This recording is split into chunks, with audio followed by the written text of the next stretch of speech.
Hello everyone, I'm Jonathan Little for PokerNews.com. I want to thank you for being here with me today. If you have not already, make a point to go to my training site. If you watch these videos on Poker News and my videos on YouTube, hopefully you've learned a lot. And if you have, and you want to continue learning from me, you can sign up to PokerCoaching.com for a completely free trial. We have all sorts of quizzes available, very similar to these hands that I review for Poker News, where instead of telling you what I do, I ask you what you should do, and then give you my analysis of the situation. So check that out at PokerCoaching.com. It's completely free to sign up. In this hand, we're playing, again, a $5,000 buy-in tournament, and we get aces under the gun. Finally, we've been so patient, only playing good cards, and we finally have the aces. Let's see how this works out. I make it 750 from under the gun. I could make it 900 with my whole range here. I probably would make it 900 today with my whole range when we're playing very deep stack like we are. Actually, big blind's very shallow, so maybe 750 is fine. Tight aggressive guy in second position calls. It's always a little bit worrisome when second position calls, because second position should have a lot of hands like, well, depending on how often they're 3-betting, which may be 0%, they could have kings, queens, jacks, 10s, 9s, ace, king, ace, queen, ace, jack, good suited connectors. It should be a pretty strong range is what it amounts to. Just because in this scenario, under the gun +1 may have a 0% 3-betting range, which means our ranges may be very comparable. Big blind with no chips calls as well. Flop comes queen, 5-2. He checks. I'm going to go ahead and bet. This is a board that's pretty uncoordinated. I can generally bet in this spot with my whole range, I think. Although, you know, if I do think under the gun +1's range is very strong, as I just told you it is, this may be a spot to give up more often than it initially appears, because we have a few things going against us. First, we're out of position against under the gun +1, which is bad. And also, the big blind has the option to jam all in on us, right? So of course with aces, I'm fine betting and getting it all in and playing big pots against the short stack, and aces are good enough here against under the gun +1 because we only lose to queens, 5s, and 2s, right? But if I had a hand like ace king or ace jack, I don't think I need to be betting here, because I don't actually think I have much of a range advantage against under the gun +1, and the big blind can shove and then make me fold. So if I am going to bet, I think a small bet is ideal. But I don't think I need to be betting with everything here. A lot of people get in their minds that as the pre-flop raiser from early position on dry boards, they should bet everything. But that's usually the case only against generally straightforward opponents, and also when their range is much wider than yours. And here, I don't necessarily think that's the case. So I think I should be checking here a lot. That said, I'm going to bet with the aces. We bet only the tag calls. Turn is a king. Not a very good card. You may say, why not? We still beat a lot of our opponent's range. We do, but now we lose to king-queen. And if you think about the most likely unpaired hand our opponent has, well, it's definitely king-queen, right? Because I have 2 aces in my hand, and our opponent may 3-bet ace-king pre-flop. Maybe not. Probably shouldn't, but maybe not. Probably shouldn't, but maybe he does. Said that backwards, or got it confused. It's what happens when you say a lot of words. I am not the best with words. So anyway, in this scenario, it's kind of likely our opponent has king-queen, especially if they play all combinations of them. Now, I definitely think the opponent should 3-bet or fold king-queen offsuit against my under-the-gun range. In that case, they only have king-queen of hearts and queen-queen of spades, so not very many combinations, whereas maybe they have all ace-queens. But even then, there aren't very many of those either, given I have 2 aces and there's a queen on the board.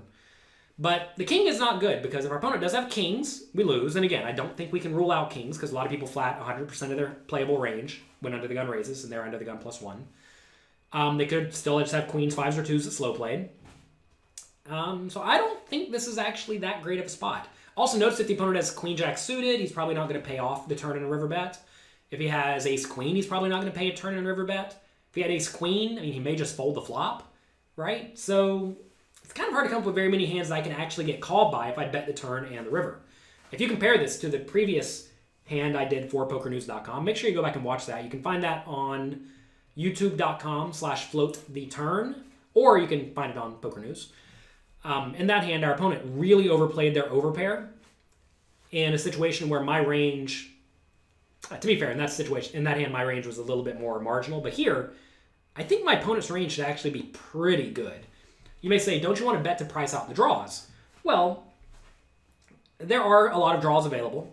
We do block the most obvious one, the nut flush draw, right? So that's not that big of a concern.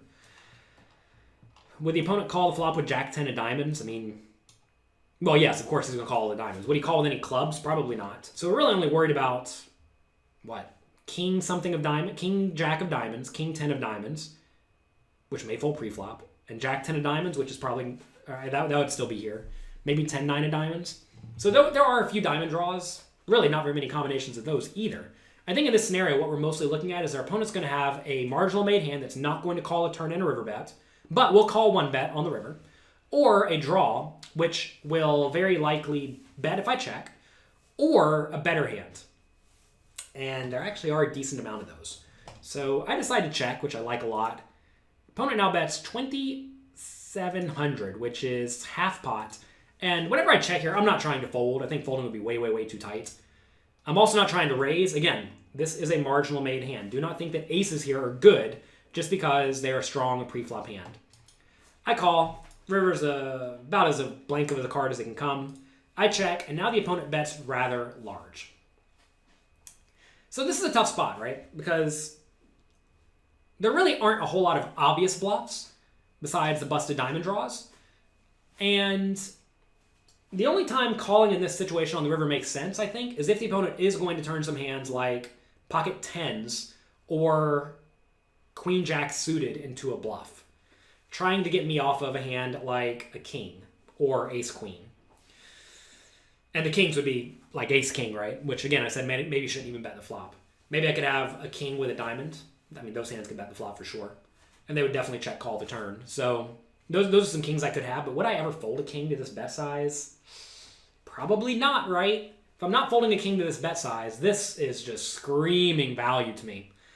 And man, I really don't like folding in these spots very often, but I think this is about as close to a spot as you're going to find for a fold with aces on a board where most of the obvious hands miss. And that's because here our opponent can have all of the sets besides sevens. And you can also have king, queen.